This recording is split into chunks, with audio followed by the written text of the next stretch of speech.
We have a very distinguished panel with Feike Sijbesma just next to me, CEO of Royal DSM and the co-chair, as you all know, of the Sun Business Network Advisory Group. Karen Washington, right here, our queen of urban gardening in New York, transforming the city of New York towards local ecological food provision. Mark Watts, who is the CEO of the C40 Cities Climate Leadership Group. Maria Helena Semedo, who is our Deputy Director General of the FAO, the Food and Agriculture Organization, and Dagfinn Høybråten, the Secretary General of the Nordic Council of Ministers. And let me just say, as an objective scientist, those are the world's best dietary guidelines we have, period. And what is unique with them is that there's the first one that connects sustainability with health. So that is also a very, very important step forward in terms of guiding the journey forward. Now, just to kick things off here, and I want to warn you, Mark, I'd like to start with you. So just over the past days, I mean, apart from the interventions we've heard so far, it's absolutely clear that without healthy and sustainable food systems in urban regions, we will not deliver on the SDGs, period. This is a sine qua non for success on the Agenda 2030. I also think that we're all aware of the fact that so many eloquent senior political leaders and change makers have stepped forward. David just now, Nabarro, last evening, Earthrain Cousins, talking about the need for radical collaboration, talking about disruptive transformations, talking about extra-governmental solutions just coming from the Clinton Global Initiative. So I would suggest that this panel, when we're talking about concrete operational steps, and we are at the United Nations, and we have 14 years to deliver on the SDGs. 14 years, dear friends, is like tomorrow. What are the disruptive, transformative, real concrete change-making ideas that we can put forward? And that's I'd like to start with you, Mark, because you're leading the C40. It's a network of big cities in the world. And what could be, in your mind, a kind of a top 3 agenda of must-haves to really enable us this transformative journey towards sustainable, healthy food in urban cities? A small question, but let's kick it off now. Well, we're in C40, we're an alliance of the mayors of the big cities of the world focused on climate change. So it may not be obvious why we would be focusing on the issue of food, but actually there's some real momentum behind this now, because once you start to break down what is needed to deliver against the other major agreement of recent months, the Paris Agreement last year on climate change, and this extraordinarily difficult target of constraining global temperature rise to 1.5 degrees. Once you really start to look at that in an urban context, whilst the things that we automatically think about are in the urban realm, the emissions from transport, the energy consumed in buildings are extremely important. As you go out in the years towards 2050, it comes down to more and more about what people are consuming, and particularly what they eat and the food that they're consuming and the quantity of food waste, which is such a big contributor to methane gas, one of the most powerful greenhouse gases. So we're coming at this problem from that angle, from the connection between food sustainability, healthy citizens, and tackling climate change. And I think there are 3 or 4 big things that in an urban context for a city government. The first is to have really tight control over the use of the power of procurement that city governments have. We've heard a great example already in Copenhagen. The city of Paris is doing the same, using their powers to procure food for their schools and other public buildings to require that all of that produce is organic and sustainable. There's also significant, I think we need to see every city then having a policy around food distribution, so supporting, making it easy for the local, sustainable, organic food to get to market, where often it's very different, and here cities can use their planning powers, use their transport powers to make that more possible. The obvious one, of course, is around waste management, and this is an area where cities already have a significant amount of good policy and experience, but now we're seeing a bit of innovation. Where I live in the City of London, the successive mayoral authorities there have tried to deal with the huge problem of wasted food by supermarkets, so the huge quantities of good food that is simply thrown away, and now creating social supermarkets where that food is taken and then resold at lower prices to people who really need the food. But the final one, which I think is going to be the hardest to crack, is supporting urban agriculture. And whilst clearly we can't grow all the food that urban populations need to consume within the urban boundary, it's still the case in many, even of the really large cities in the C40 network, very significant, 10, 20, 30% of the vegetables, at least eaten within the city, are grown within the boundaries of the city, particularly in some of the African cities. And we need to help to protect that. Thanks, Mark. And this will take me, I'll be coming to you, Karen, on exactly this issue of urban agriculture in a moment. But I want to continue with you, Feike. I mean, Commissioner Vitenis made the very important point that the only way to succeed is to make it cheaper and easier to access healthy and sustainable food. And you are our big business leader here today. And how do you see this from a business perspective of the, you know, completely wrong incentives we have on the food market today? That in fact, the cheapest is the unhealthiest and the most unsustainable. And what responsibility do you have in helping this transition towards making it accessible and affordable to eat right? Right. Appreciate. I cannot talk about this topic, Johan, without expressing also my emotions, and maybe that counts for all of you in this room. I don't know whether all of you, whilst talking about this topic, realize that this morning there were 5,000 mothers in the world who saw their own children dying in their own arms. Just this morning. It was not in the newspapers, it was not broadcasted. And why not? Because it happens again this afternoon, and it happens again this evening, 3 times a day. And when I talk about this topic, I need to think about that. And our children who survived that and became stunted today, tomorrow, and have a problem for the rest of their life. And I think, therefore, and it is not only a responsibility for NGOs or governments or whatever, it is also a business responsibility that in this generation, with all of us in this room and other rooms, that we ban hunger in our civilization as a next step in civilization in our time that we are here. And by the way, the problem for me does not count only in the so-called South, but it is also the West. And building on your point, what is the problem? What I say the problem is that products are not aspirational, not affordable, or not available. What do I mean with that? We don't realize, people in the South, but neither in the West, so-called South, so-called West, that we aspire certain products. We are not aware that we are suffering from hidden hunger. We are not aware that we have deficiencies in many developing countries, but also in developed countries. If we are aware, your point, we cannot afford it. It is cheaper in the West to eat your junk food than to eat your fruits and vegetables. And it is also not affordable in many developing countries, partly by the cynical thing, and we are trying to change that, because sometimes it's cheaper in African countries to import food from the West, and we do that as so-called humanitarian help, instead of helping them to grow their own food. And it's happening every single day. And we ask ourselves, and why is Africa not developing? Well, because out of humanitarian reasons, we ship our food to Africa. Thank you very much. And if it is even affordable, then in certain areas it's not available. And I think those 3 things need to be addressed. And therefore, what we did 3 years ago is to say this is not only a governmental thing, but this is also a thing the private sector should involve itself in.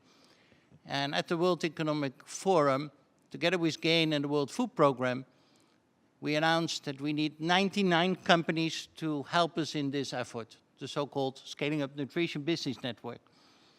The 99 was, by the way, maybe a good invention by us, because a lot of people ask, why 99? I said, because you, business, don't want to be number 100, do you? And in the meantime, we have 260 companies who joined our Sim Business Network. We have mapped all the competencies of 260 companies in the world. There are millions of companies in the world. but 260 companies in the world, local, big ones, all kind of ones, want to use their competences to make the products aspirational, affordable, and available. What we do, we set up a business in Rwanda, we set up business in Ethiopia now. For profit, I don't know. The coming years we will not make any profit. Don't tell all my shareholders. If they're in the room, don't worry, we make some profit in other areas. But why do we do this? Because we think it's our responsibility as the biggest nutritional ingredient company in the world to take care that in Africa we can grow and develop our own food. We use 10,000 smallholders to provide the raw materials. And this is the way to do that. We develop new products which can ban in the West the so-called sugar, fat containment in products. We are developing now, building on your point of the methane emissions of cows. In 2018, we come with a new invention reducing 90% of the CO2 emissions of cows. We call it Clean Cow. Now, I have not met any farmers who wants to buy our product because they don't pay for the emissions, but maybe dairy companies want to use the inventions and to have clean milk on the market, not made via destroying the climate via methane emissions. We introduced an initiative, Green Ocean, not Blue Ocean, but Green Ocean, on sustainable fishing. And with those kind of innovations, and I think the private sector have many of those, we can change the world. But we need to collaborate. It is a private sector responsibility, it is a governmental responsibility, it is an NGO responsibility. Often I need to remind people that collaborating alone is a very particular way of collaborating. So please do it together. Although I know for some that remains difficult because it needs to be a next step in our civilization to address this problem. Because nobody of us, not any company, can be successful in a world that fails. If I just may very quickly follow up there, Feike, because we all know in this room that you're not one of the big leaders in the food industry. You're one of the, if I may say so, few who really have understood that sustainability is the business model for success in the future. But I think it's fair to say that one reason why we have too much sugar, we have unhealthy, multi-processed food, that we are not able to really transition towards offering customers healthy and sustainable food is that business leaders say, well, you know, it doesn't make sense on the bottom line, and as long as we don't have political regulations, we are competing on a market, so we're not going to move. I mean, do you see a responsibility for you as business leaders to be a step ahead of the political leadership and say, enough is enough, we're going to have alliances now and move on this agenda? Or do you think that it's the political leadership that has to put the rules first? I mean, what's the you know? And you see, there's an expectation of a clear answer here. I've never waited for others. So it would be very stupid to say it like that, for business to wait till governments have made up their mind or governments have installed policies. I mean, we need to take your responsibility. And why are you there as a company? To make profit? Is that your own goal? That is a very limited definition of your organization and the use of your own people. I think you should contribute to society, you should contribute to the environment, and if you do it smart, you can continue to do that by making profit. So that is the way I define our company. So that is the reason why we set up this network, why we do our innovations in Africa, where we use this 99, now 260 companies, to take already a step. And I think it's possible. There's so many inventions already today. There's so much technology available that we can address this. And of course, it would be helpful, Johan, absolutely, if governments will install certain policies. For example, with my Clean Cow. I mean, I go to the farmers and everybody said, I don't pay for emissions. Government, don't force me to pay for emissions. Why should I use your enzymes to reduce methane emissions with 90%? I don't pay for it. That is an argument, I understand it, but I totally disagree with it. Now we can wait for governments. I can also go to dairy companies and say, maybe you want to reposition yourself in this field. And at the end of the day, I think if you do not future-proof your business as a business leader, then you will be out of business one day, because the world is changing. And I see some businesses not future-proofing their business because governments don't move, because they want to focus on profit. And I bet with some of those companies I will discuss in 5 or 10 years, and they will say, what the heck happened in the recent period? And I will say, already in 2015, 2016, the writing was on the wall. You've not future-proofed your business. Here's the results. We call it bankruptcy. That's good. And Maria Helena, you're leading, or you're co-leading the Food and Agriculture Organization, which I think is such an important agency in the world to monitor, to support, and particularly the point that Feike points out here, how do we ensure that local communities in rapidly growing urban regions in the world can really feed themselves locally from healthy and sustainable food? And tell us a bit on how you see the practical steps to deliver on the SDG agenda. Okay. Thank you. Maybe let me start to giving some key facts. It has been said here that the world population in 2050 will be around 10 billion.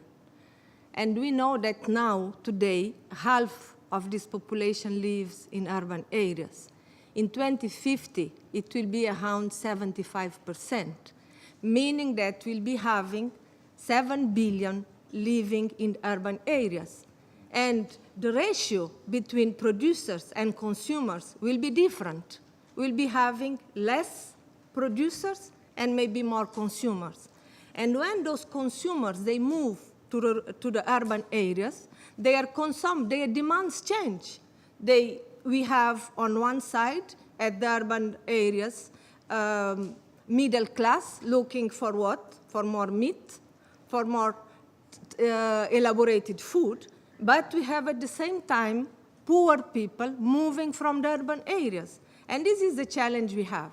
How are we going sustainably and nutritiously feed this population?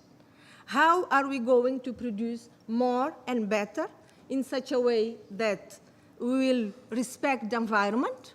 This is important. We need to increase the yields, because to produce with less people, the yields has to be increased. And we'll be having, let's say, a conflict between the rural and the urban. When a conflict is when we expand the urban areas, maybe we'll be occupying agriculture land. And this is how it stands now. The problem now, the challenge, not the problem, let's say the challenge is how we'll be having urban food policies, where we'll be having this linkage between rural and urban areas. Because what we said is we have to plan. When we plan a city or in urban areas, usually we plan infrastructure. We need to plan where we produce, where we transform, and where we assume the transportation between the rural and urban areas. How we can assure these linkages where the food producers in the rural areas, they can come to the urban areas to sell, but to respect the demands of the urban areas. This is the challenge we have. Instead of producing in urban areas, how we can keep producing in the rural areas and assure and facilitate the transportation. And how this can be planned properly, how we can use food to be when we plan. We need to have an horizontal and vertical governance. It has been said that we need to include the local governance, the mayors. Last year, FAO promoted in Milan what we call the Milan Urban Food Policy Pact, where we have 117 mayors around the world having a pact how they can sustainably produce better food. And they will be meeting in the 16th of October in FAO.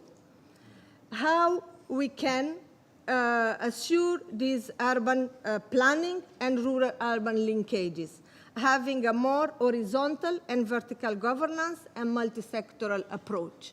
And this morning it was said that we need to start at the urban areas with education. People need to know what they eat and what they should eat. And to us, this is what we should start.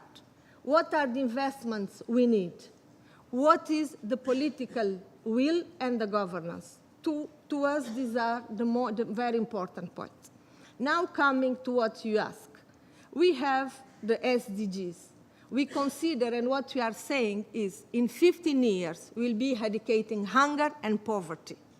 How we'll be able to feed this 10 billion population by 2050 in a sustainable way, in a nutritious way. This is what we have to find, better ways for us to produce, to plant, and to consume. These are the challenges we have now to achieve the SDGs and to eradicate hunger and poverty. Thanks. FAO has a full agenda ahead and something that we really need. I think these collaborative partnerships are absolutely critical in that context. Coming then to you, Karen, I'm so excited about your work here and the whole community garden and urban agricultural agenda. And how do you see this spilling over to other cities as good examples of how to spur not only food delivery, but also a culture of understanding the reconnection between an urban life and sustainable and healthy food? So first of all, I'm glad that I'm here. I'm from the Bronx, a county of the Bronx, which is one of the unhealthiest and poorest in New York State and in the country. And so for me, it's talking about the word agriculture and what that means. When you see the word agriculture, what immediately comes to forth is the word culture. And people have been growing food in cities for many, many years. This is not a nuance. And it comes to being that this is something new. It's some sort of etchy, some sort of nuance. But people have been growing food in cities for years. The big problem that we have is the access. The big problem we have is getting land to grow food. Right now, there are policies in place that gives us access to land, but you have to balance land with development. I'm sort of angry because of the fact that we have hunger and poverty. In a country where we have so much wealth, why do we have hunger and poverty? I live in a low-income neighborhood, and we don't have access to food that is healthy. You call our community food deserts. I want y'all to say food deserts. Everyone say food deserts. That's the last time you're going to say that word. Because it's not about food deserts, it's about food apartheid. It's about the haves and have-nots. We do have food. What we don't have is healthy food. The pyramid used to be fruits, grains, and vegetables. Now it's fast food, junk food, processed food, and free food. And so if we are to participate in a local economy of urban agriculture, then resources has to be in place for us to do that. And right now it's not there. We have to talk about race in the context of food. Because again, there's a population of people that don't have food based on the color of their skin. We have to talk about the food intersects so many things. It intersects education, it intersects our environment, it intersects our health. So if we concentrate on food only, we're doing a disservice. And so if we're going to move urban agriculture, not only from the depths of cities in the United States, but across globally, then we have to look at who are the people who are going to be growing the food. We can no longer be bystanders. We can no longer be consumers. We can no longer wait for policies to change so we can feed our families. So what people are doing is that they are taking land. They are taking land because they need to grow their food. And they need to grow their food that is culturally appropriate. They need to grow their food that gives them a power.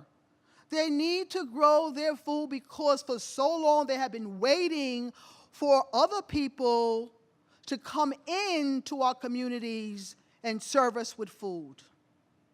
Those days are over. So we're going to look at the economy and the global aspect of food in urban cities. Then policies have to be in place, policies of resources, policies of land, policies of opportunities, and policies of capital. And I am asking not only the people here, but the private and public sectors to come together and share your resources. We should not have cities or countries where people have resources and those do not have.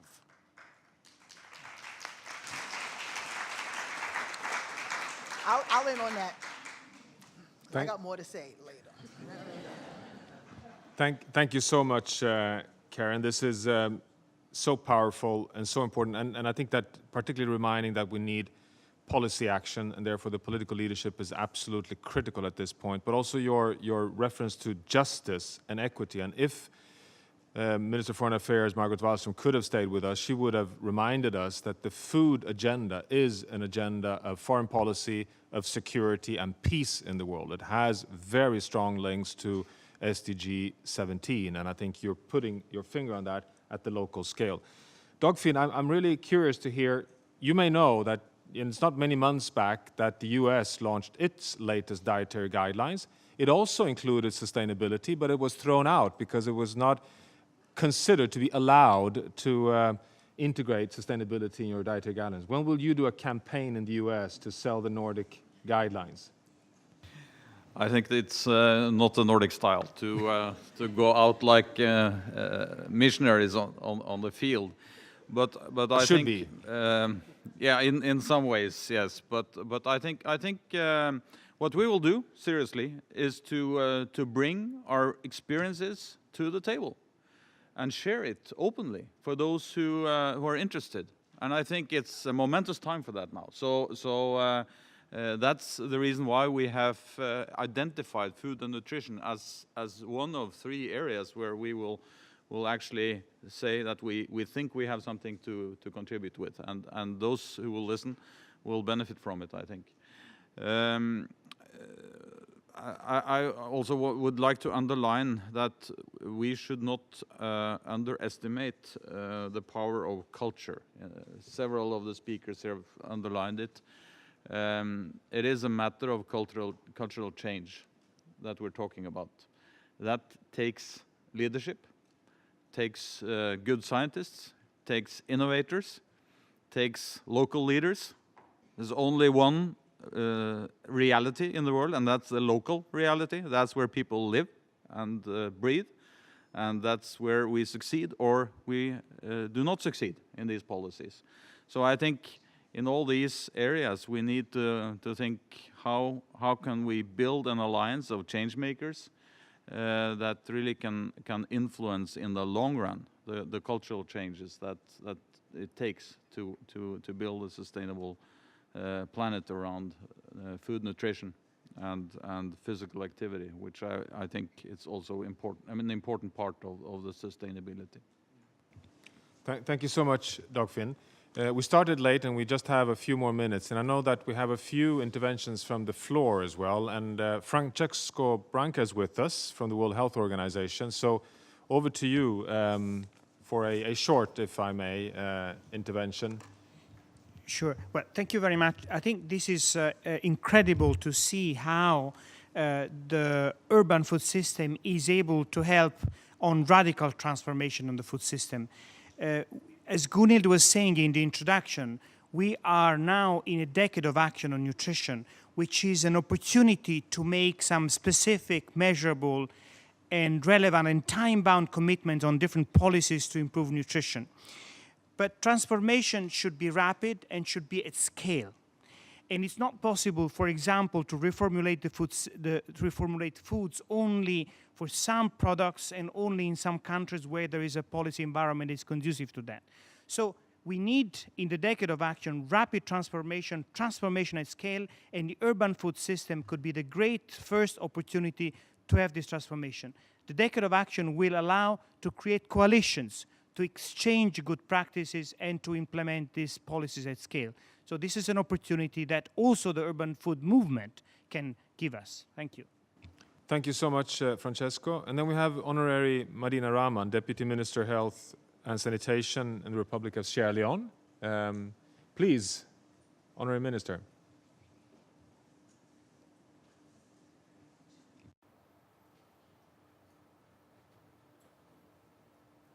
Yes, good afternoon. I have quite a bit to say, but time is against us.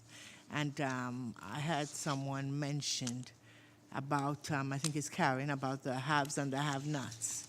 And there's no reason for some of us to be going through, you know, what we're going through. Goal 11 of the SDGs, they make cities and human settlements inclusive, safe, resilient, and sustainable, is a wake-up call to developing countries, as well as our development partners, to think ahead and put our priorities straight in a way that will enhance the sustainability of our alarming rates of urban growth. So I believe the agricultural sector remains an engine for economic growth in many developing countries around the world, especially in Africa.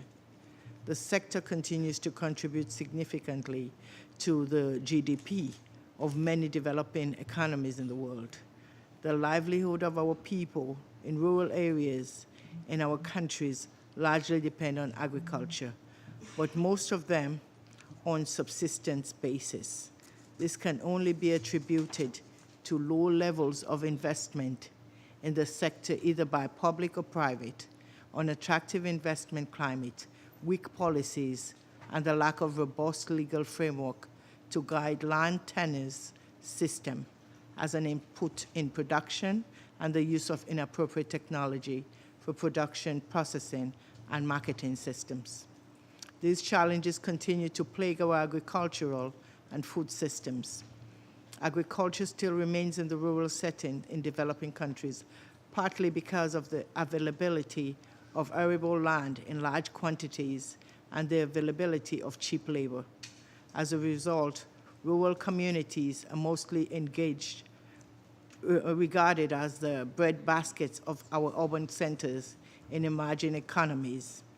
Therefore, investment in agriculture by many private and not-for-profit organizations have been concentrated in the rural areas, with little or no attention to the urban centers. What we're experiencing nowadays in our countries is the alarming rate of rural-urban migration. The trend in migration continues to take a toll on the youth population, which is considered to be the workforce in the rural areas. Even though rural communities have vast acreage of lands, yet most of it is lying idling with no significant production activities. The problem is even more compounded because of the appropriate technologies that are intended to complement the gap in the workforce are still not available. So the theory of rural areas supporting food requirements for the people in the urban centers is certainly not living to no expectation.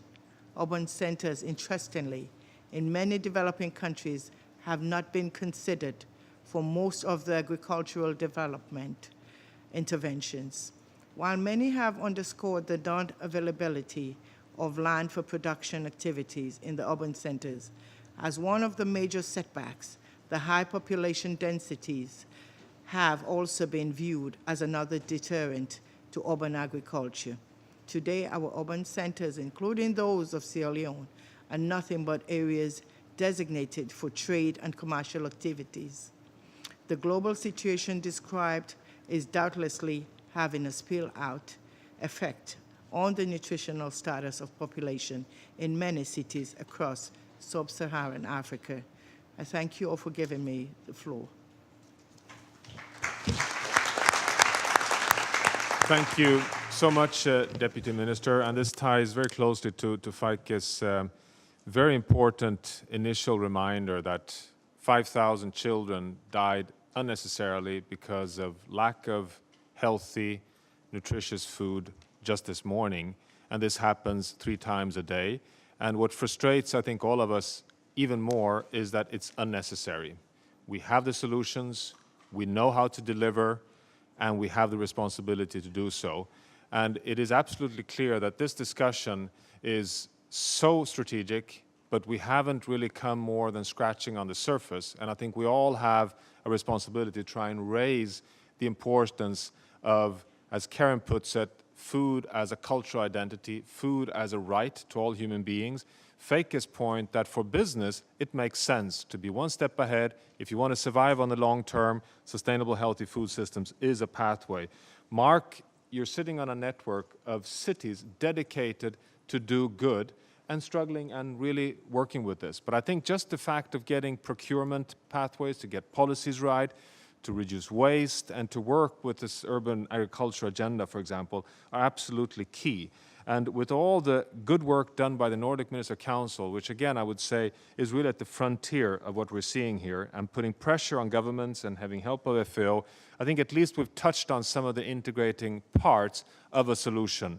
And I can just reassure you from all the representatives from the EAT initiative here that over the years to come, we're going to ramp this up even further in radical partnerships and disruptive transformations towards sustainable, healthy food systems in urban areas. So we hope that we can think of us in the room as partners in this collaboration. And I really want to link back to Gunnar's starting point that, you know, this is a very, very important agenda, and it's a unique partnership that EAT has on business policy, practice, and science here. So thank you so much for taking your time.